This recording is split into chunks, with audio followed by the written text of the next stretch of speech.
വർഷങ്ങളായി അടച്ചിട്ടിരിക്കുന്ന ഒരു മഠമുണ്ട്. പകൽ പോലും എന്തോ ദുരൂഹത നിറഞ്ഞ ഒരു ഇടമാണ് അവിടെ.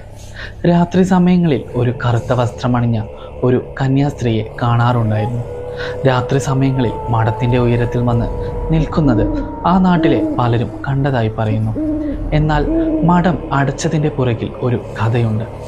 വളരെ പണ്ട് മഠത്തിലുള്ള ഒരു കന്യാസ്ത്രീ അവിടം ആത്മഹത്യ ചെയ്തിരുന്നു.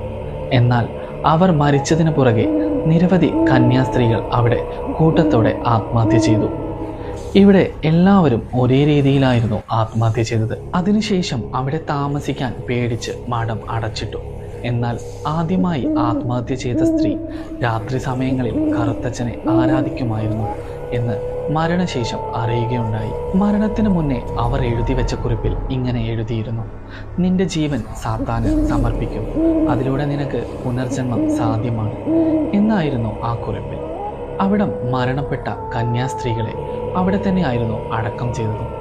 ഇന്നും അതുവഴി പോകുന്ന യാത്രക്കാർക്ക് പ്രത്യേക തരത്തിലുള്ള ഒരു പ്രാർത്ഥന ചൊല്ലുന്നതും ചില ശരീരമില്ലാത്ത കന്യാസ്ത്രീ വേഷങ്ങളും കാണുമായിരുന്നു.